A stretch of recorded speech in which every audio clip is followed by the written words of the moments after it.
Secondary, and maybe even tied to it equally, is my desire to help other people make money and improve their livelihoods or advance their careers or advance their messages out in the world. So I have a mission and I have a personal philosophy that I truly believe that personal brands have the ability to change the world. And because they are tied to our livelihoods, they could be tied to our businesses, they tied to our careers and to the things that are most important to us. So that's a major motivator for me to show up. Now, that is not to say that there are days where I get so mad and so annoyed because of constant changes, game network playing, and things that don't make sense, and that I'm happy to show up and do the work. But when the goalpost is constantly being moved, it makes me crazy too. But I just remind myself of my goals and that sort of thing. But also at the same time, I have a long-term plan.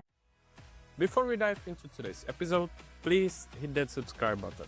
Your support helps us grow and inspire more people on their journeys. Thank you. Hello, Alana. Thank you for joining us today and welcome to the show. Welcome and thank you for having me.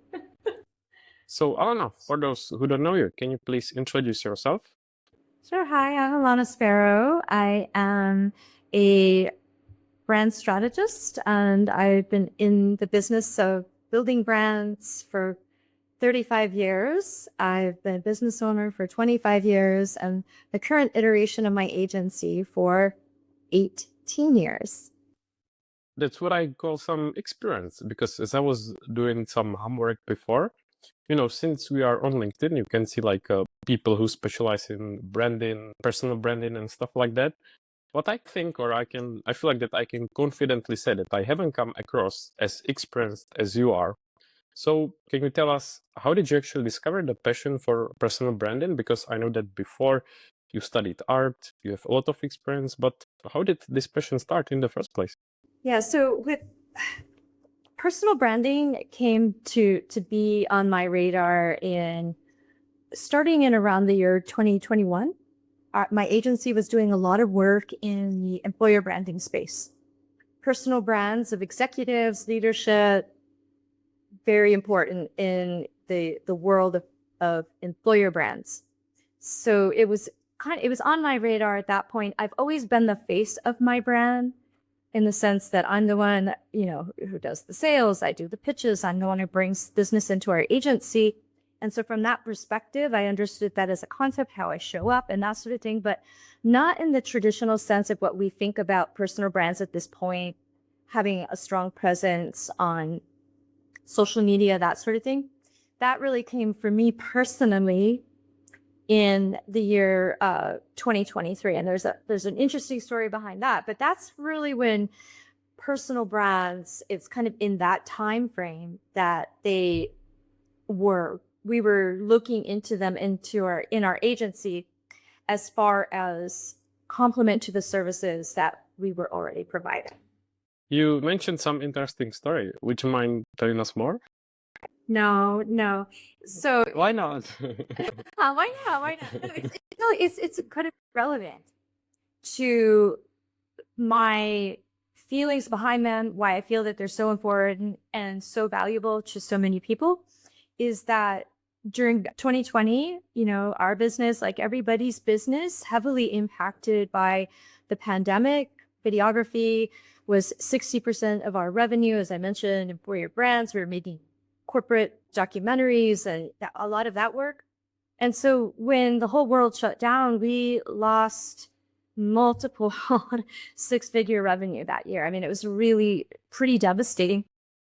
But because our agency was built remote first, starting in 2017, we were able to shift things around and get through that first 2 years, so 2020, 2021, we're coming out of 2022, 2 years, videography work for us was closed down in the state of New York. We didn't have access to it. So now we're trying to ramp things back up. They opened the market back up. So just as that's coming online, my mom died suddenly. So I'm sorry to hear that. Thank you. It was a devastating blow. and one that I didn't see coming, kind of one of those things. So now I was just completely offline. We were limping along. We were in many ways that during that year worse off than we were during the pandemic, because I was so unplugged from the business. And so then come 2023, when I finally emotionally came back out of it, I realized, whoa, I'm kind of in a mess. And now we're playing catch up, because all of the money that businesses were, getting along with is now going away. So people are not spending as much. There's a lot of things going on. So I'm now having to fix my business ASAP.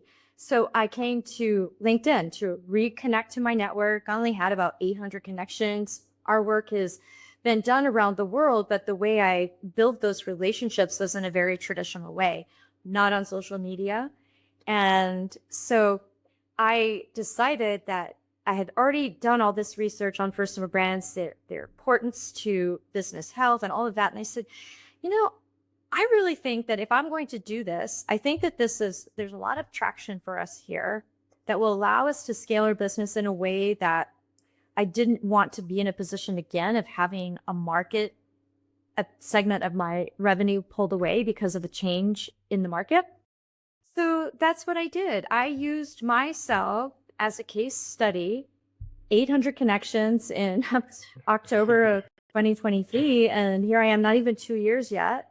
And I'm over 27,000 completely within 3 months, turned our revenue right around within a year, doubled that, triple. And, I've never looked back. It's been absolutely amazing what it's done for my business. And that is the squirrely way I got to personal brand. No, you explained it really well. And based on what you said on your online presence, I would assume that you've been kind of in the game of personal branding for a long time, whether it's LinkedIn or other social media. So I was really impressed that, as you said, you started quite late and as a result of COVID. So I think you're just doing amazing. And I think perfect example that when there are conditions like the COVID, that you found a new solution, new path, and you're really smashing it now. So really well done.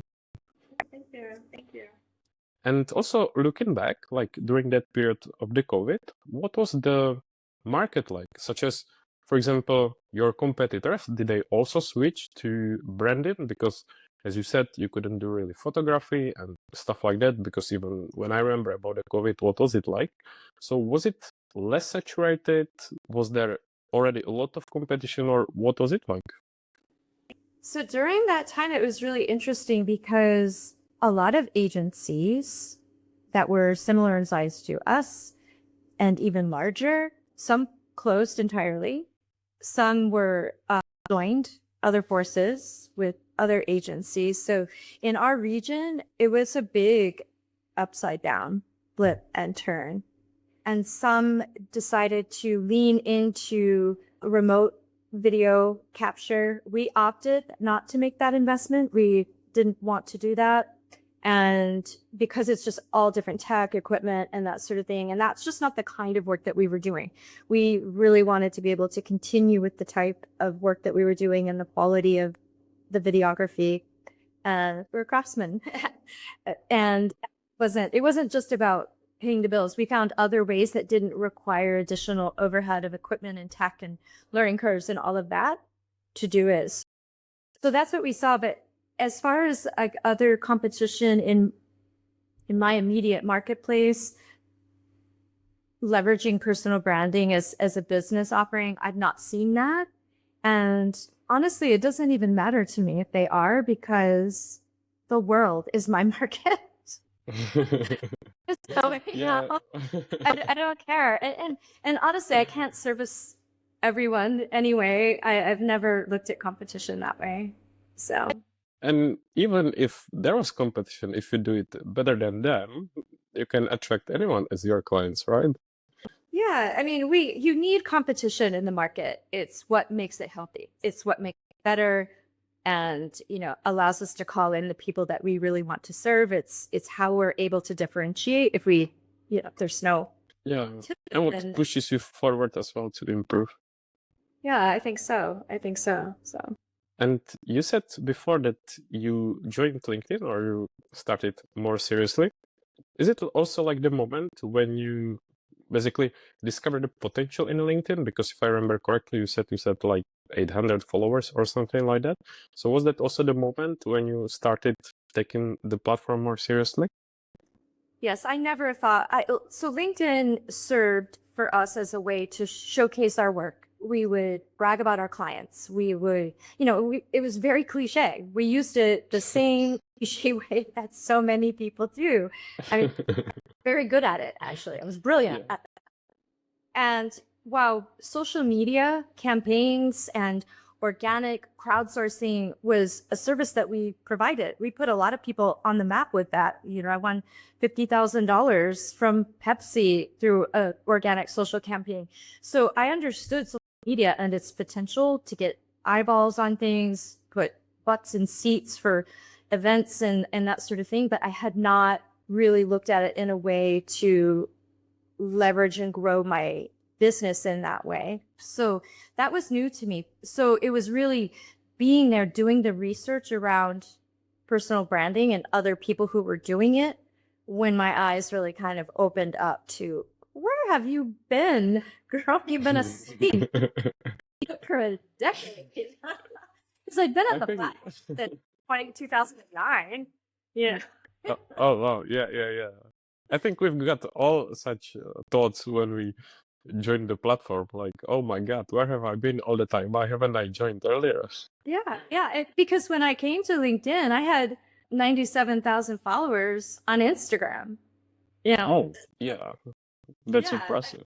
Yeah, it's so I know how to grow a social account, but I hadn't but on Instagram, it was really more around my gray hair grow out. And then I would talk about things that were impacting my business that way. Things like that went around women's issues, workplace, but it was a lot of talk. So it was about building social presence more so than a revenue driver. And the income that I earned from it were through collaborations. And, I was not pulling clients in, but also too during that time, our focus was still very much around the business branding piece of it, not personal one-to-one. And these were larger scale businesses, not solopreneurs or individual businesses and in that way. Yeah. And as you just mentioned, Instagram, when you started on LinkedIn, did it help you? Like, for example, you announce it and people came to follow you, or did you treat it separately? Or what influence it had, like, when it comes to the following on LinkedIn? When I came to LinkedIn, I was really not sure how to do it, what to talk about with, I fumbled. Some of my early posts are just trash. I can relate to that. They weren't very good. I felt like, a little bit of watching what other people were doing and versus actually putting on my brand strategist hat, doing the work I know how to do. I was looking to other people for that security blanket. And then I came across Laura Acosta, and she absolutely resonated with me. I loved her energy. I loved what she was putting forward. It made so much sense to me. And I felt like I was at a point in time in this whole place and space of what I was doing, where I was in my business, where I needed to get from point A to point B. I didn't have time to mess around. I didn't have time to, learn this on my own, watch this and look at that, take this little thing. I needed to collapse time. I needed to get from point A to point B as fast as possible. And she convinced me she could make that happen. And she really did. So what I learned from her was how to show up on the platform, how to best leverage it, all of that. So that was really just a tremendous experience. The community aspect of it, I already had. I knew how to write well. I knew how to tell a story. I understood how to create my positioning, all of that. I just needed to understand how to do that on LinkedIn. And I learned so much from her. about so many other things, and really just, it was really tremendous. And I've always given her a ton of credit for that, and always will. She's amazing. I heard her name so many times across my podcast and the people that I've spoken with. So I can only agree. And would you expect or even plan that in the future, now when we are looking back, that you would become such a person as well, such as that people follow, learn from, you are inspiration for them? Would you expect that, or did you even like have plans for that? Well, that I have to revert back to the Instagram experience, simply because when I put something forward, which was the struggle I was having personally, emotionally, around growing out my gray hair, like all this, the baggage that comes with that you're unpacking. And what I didn't realize was how much people were starved for that they were experiencing it too. And we're also talking the types of conversations I was having. It was men, women, a pretty broad age range. So I knew the potential of sharing my story, pulling people in from that emotional perspective. I didn't expect that. That I didn't expect. But when I came to LinkedIn, I knew I could do that here too, because I saw it happen over there. Finding what that positioning and how that voice would show up on LinkedIn there was really kind of an experimentation phase and space to test it. I have to test it live. I didn't want to come in and say, this is exactly it, because you have to test. You have to do that. And I would say it probably took me, kind of a solid 3-4 months before I felt like, okay, I get where I'm going. I get where I can write, how I can write, and, not do the formulas, although appreciate the formulas that are there. But now how can I leverage those and still have my own voice show up, my own way of formatting and unfolding a story and all of that sort of thing, and my own way of selling and that. Have you also experienced or received any more of a negative feedback? Because when it comes to LinkedIn, I feel like that people sometimes see that as that corporate formal platform, and sometimes it feels like, I don't know, that some people don't like when you post something more personal, whether it's, I don't know, pictures of your family or maybe the gym or something similar.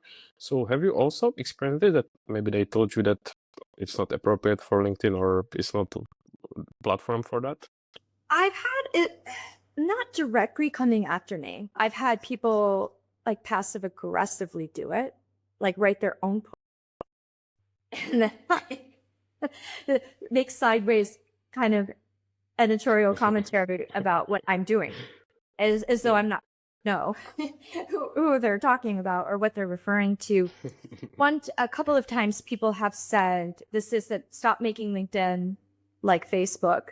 But Chipin is like that. I don't really even know what that means, because to me, Facebook is a lot of raw hostility, and that's not what I do.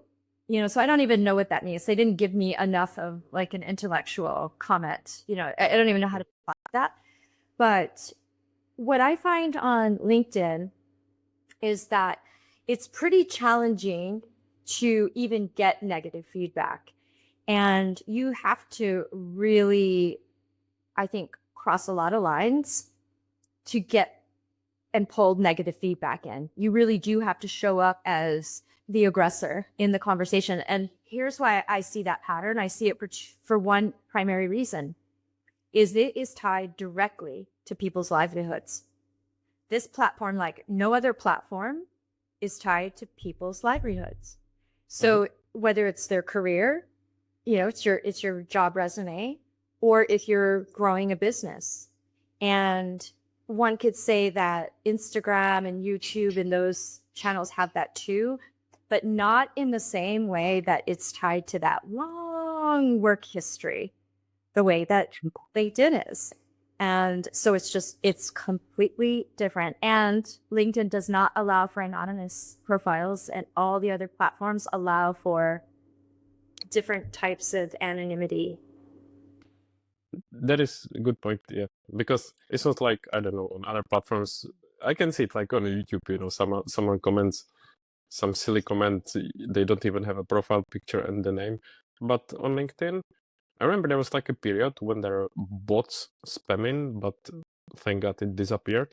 So let's hope it stays like that. And of course, I'm glad to hear that there was no negative feedback. Yeah, yeah. Honestly, I would rather natural, legitimate, negative feedback than all the AI comments that I get. I really would rather have that, because at least then that means we're having at least some legitimate dialogue. Like it's real. It may not be productive, but at least it's real and emotional. And I at least have like your thought in here versus just a regurgitation or a rewording of my intellectual property. Yeah. And then you don't know even what to answer to such comments. It's like, yeah, okay.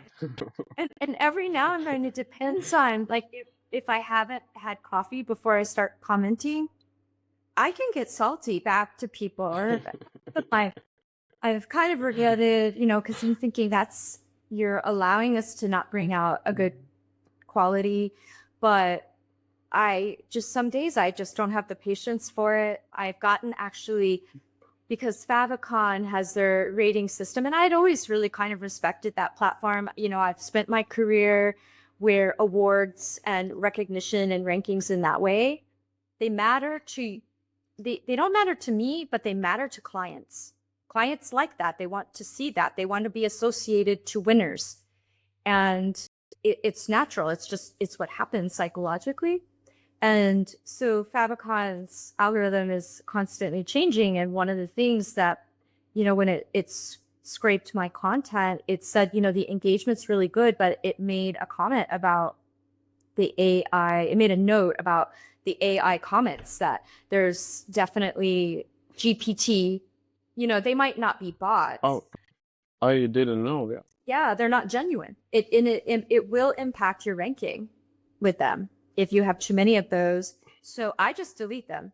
Now, if they are, I just delete them, which also impacts overall engagement. And I don't like doing that, but I don't have time. I write a lot of posts around AI comments. I've done that. That doesn't serve. After a while, I don't need to be the nanny. No, but that's like the topic that I discuss almost with the majority of the guests, because I completely agree with you and share your opinion. And although, you can be discussing that all the time, but still people do it, people keep doing that. And I didn't know what you said about favicon. And I can see it on my post as well. And as you said, I don't know what to answer to such comments. It's like, yes, okay, thank you, I agree, maybe stuff like that. Sometimes I purposely call them out as well, which is funny to see their reaction if they answer to that. But I cannot imagine deleting that. And I don't know, I hope that one day it changes or people realize that it's doing more harm than good commenting like that. Yeah, I don't know. Because people who I never thought would resort to that have, and I don't know that they're personally doing it, but they're hiring VAs, and that's how VAs make money efficiently, is by doing that, not by original thoughts. Yeah, no, I cannot agree. Are you struggling to stay consistent on LinkedIn? FanPost helps you create high quality posts in minutes, so you can write faster, show up more, and stress way less. Built by creators for creators. It's the easiest way to grow your presence without burning out. Try it free at fanpost.com. And as we are speaking about LinkedIn, I'm pretty sure that this is the question that you get a lot, but I just have to ask you because I'm curious and I'm sure that audience would like to know, which is if someone asks you, what is your advice when it comes to LinkedIn growth, or, how to just go viral, or not maybe viral, but what would you advise to people? What is it that you usually say, or what is it that you would advise? Well, virality should, in my opinion, never be the goal. And because it's so difficult, for one, so difficult, if not near impossible, and very few people do it to where they actually target a legitimate audience. Because the types of things that go viral are highly universal concepts. So if they're highly universal, that doesn't mean that everything that you talk about from there on out will be relevant to them. So then they either unfollow, don't respond, don't buy from you. They come in, and why people feel compelled to follow based on a single post, without looking at the deeper content. I have no idea what causes people to do that. That's like a whole other interesting psychological thing, because I've had lots of virality on Instagram, very targeted virality with my content. It worked very well until it didn't. I had one post that got me 17,000 followers. Oh, wow. I cannot imagine. Yes, it was the worst thing that could have ever happened to my account. The worst. Yeah. So because what happened after that is then when I started the rest of my content posted, this particular post was very similar to other ones that had other content that I had done that had not gone viral, had just been kind of a good post, nothing crazy. But this particular one went viral, and it pulled a bunch of people in that didn't really care about me, my deeper content, like all of that. They followed for their own reason. And then as new content came forward, they would unfollow. Well, if you start to have and the way that the algorithm works is it will serve it up to that new audience first. And if they don't respond in kind, then it starts to punish you. So it will very quickly backfire on you and can be very difficult to recover from. So I don't believe in that. And I think that when you pick universal topics for the high top of funnel type of content, because that's growth content, my recommendation is always pick universal topics that resonate with your ICP. So for me, that is topics around retirement, freedom, options, lifestyle. Those are the types of things that I know are going to resonate with my ICP. And so when I have that growth, it's going to be made up of a large amount of my ICP versus picking a topic that is so random. It just won't make any sense. I really like how you explain the topic of virality, and when I get DMs about it, I will send them specifically to this section to hear it. I think you said it perfectly, and I can really agree. Awesome. And as you've been on LinkedIn for some time, what is it that helps you to keep showing up? Because, it's time consuming, you don't always feel like it, but what is it that makes you to continue to enjoy the journey, and when you feel down, to still show up? Sure. I'm not gonna sugarcoat it. I've got bills to pay, and right now that is my acquisition. That's it. This is. Let's be honest. Yeah. No, it's I have no problem talking about money. I have a healthy relationship with money. I have a healthy relationship with talking about money, and that is my number one reason for being there. That's primary. Secondary, and maybe even tied to it equally, is my desire to help other people make money and improve their livelihoods, or advance their careers, or advance their messages out in the world. So I have a mission, and I have a personal philosophy that I truly believe that personal brands have the ability to change the world. And because they are tied to our livelihoods, they could be tied to our businesses, they tied to our careers, and to the things that are most important to us. So that's a major motivator for me to show up. Now, that is not to say that there are days where I get so mad, so annoyed because of constant pages, game network lane, and things that don't make sense, and that I'm happy to show up and do the work, but when the goalpost is constantly being moved, it makes me crazy too. But I just remind myself of my goals and that sort of thing. But also at the same time, I have a long-term plan that I love the organic acquisition because I love the creativity that comes with it. I love the community building aspect of it. But for the growth of my business, I pull people off into pull their email off. I want them on my list. I have strategies for monetization of, acquisition, paid acquisition as well. So, I know that there's light at the end of the tunnel too, because there are times when I feel like, no, I don't, for me, that this is not the goal. I don't want to do this day in and day out forever. And some people really like it, but for me, I have other plans. No, I think that your content looks great because I feel like that whether it's your copies, because I've seen it, I like the way you write it.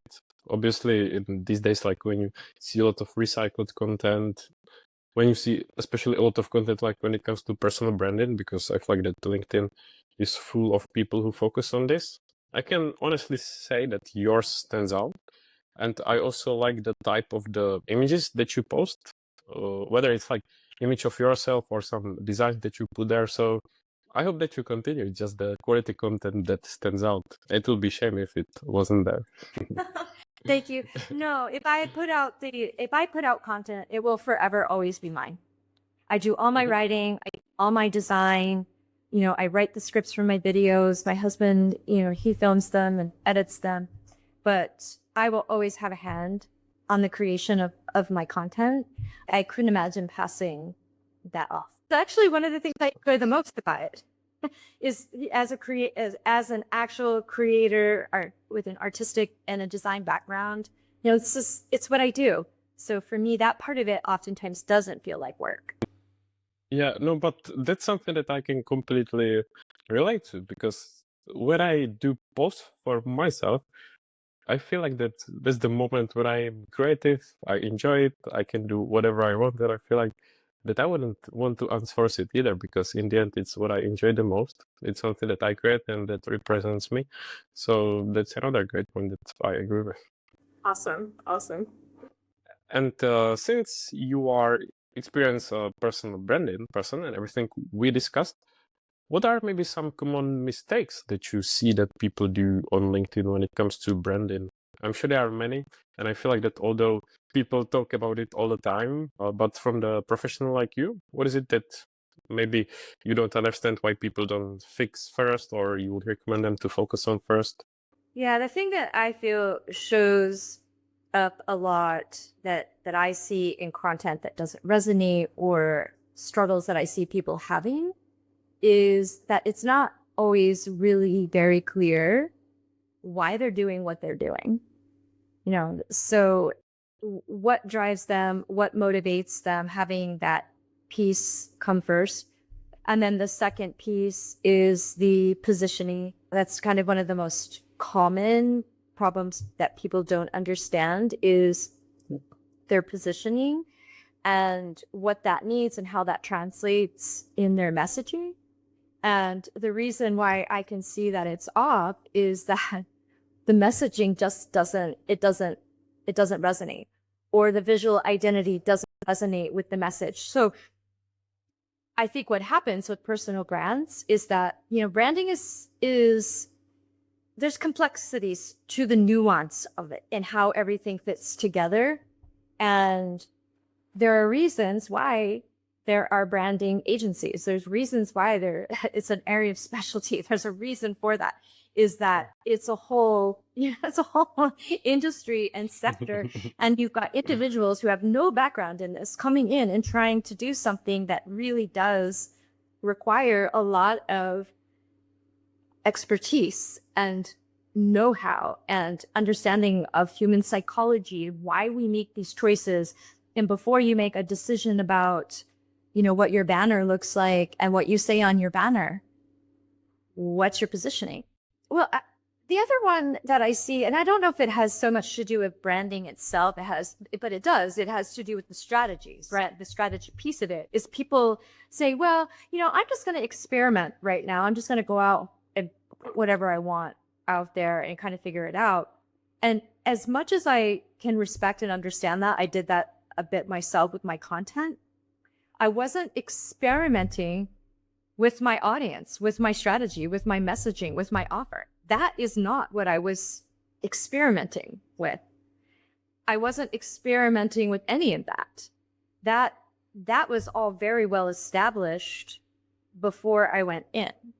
So that's where people get very confused, and it becomes quite difficult to unring that bell once you kind of fumble on the gate. And if you do it for a very long time, it can be a lot of work, quite expensive and time consuming to undo that. I mean, to the point where people will even start accounts all over. They'll completely delete all their connections. Like in this instance of Instagram, they'll delete a profile and come back in. I think LinkedIn, I've heard of people doing that. I have someone I'm speaking with right now that she did that. Whether or not like that's required, I wouldn't necessarily always say that that's the case, but yeah, that can be a challenge to not tap into the resources. There's so many support resources out there to fill in your gaps in those areas. Like, I wouldn't experiment with my bookkeeping. Oh, I think I'll just give this a whirl, a go. I'll give it a go. Yeah. I mean, it's like, it's so logical. It's like so logical.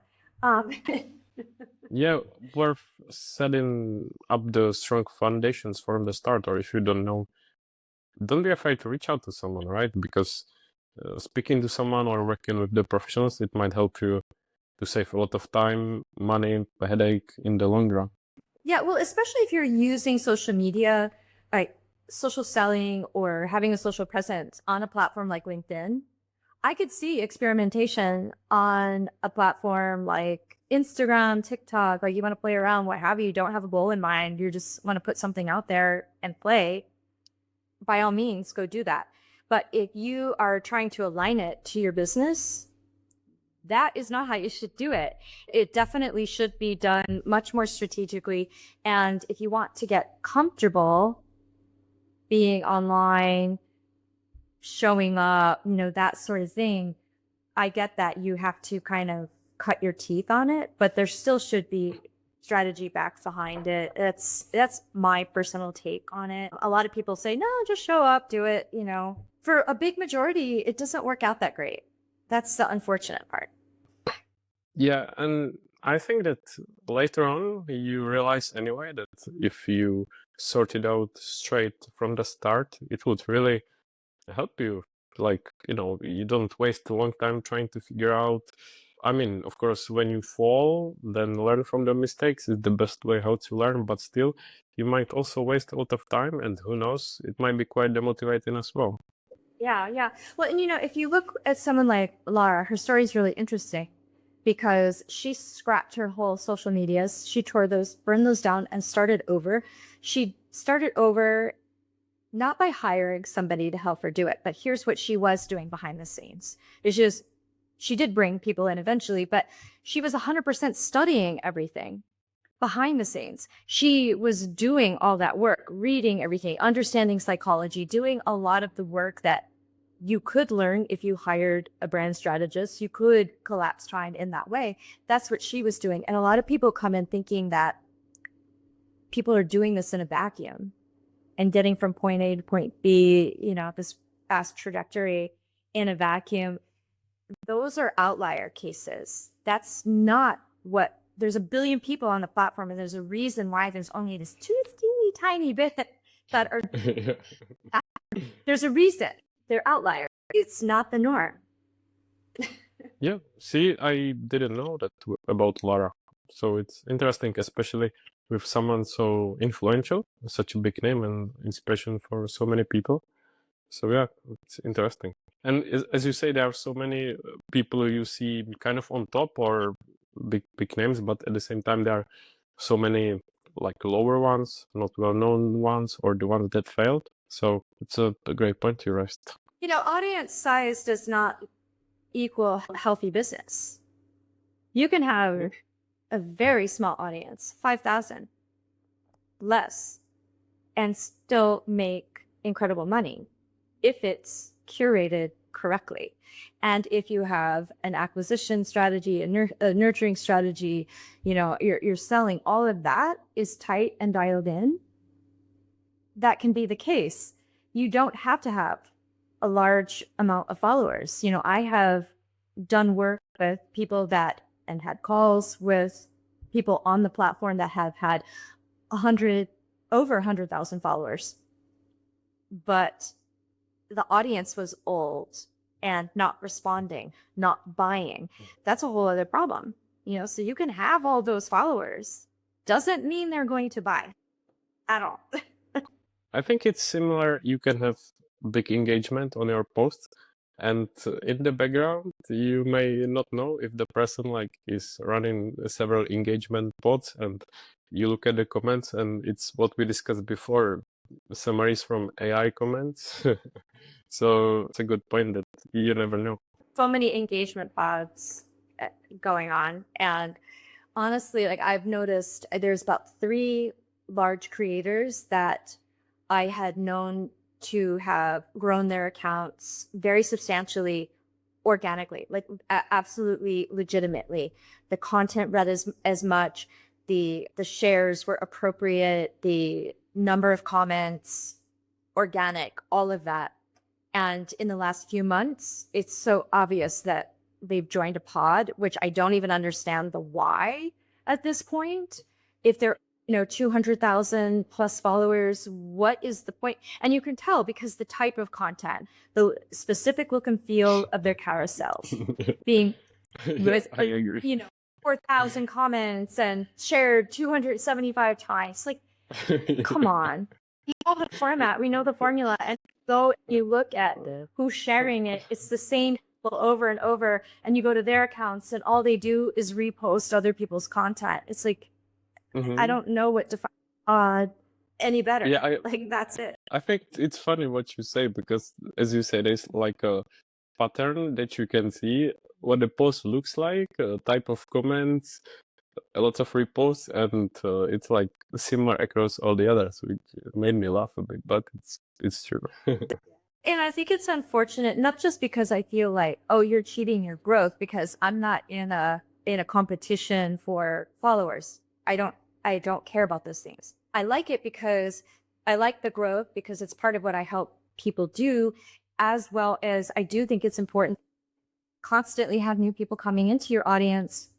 And because you can't sell to the same lukewarm audience over and over, you can do very well for a while, but at some point you're going to need to bring new people in. It doesn't mean you need to bring tens of thousands of people in. It just doesn't. Yeah. And this is why I don't care for it. And I feel like it's really detrimental to the platform and my growth and the quality of what happens to my posts and how they go out, is that it's informing the algorithm, even though LinkedIn says that it doesn't. And if they find out you're potting, it's well, clearly it can't detect it because they exist. These accounts are still you can say and doing.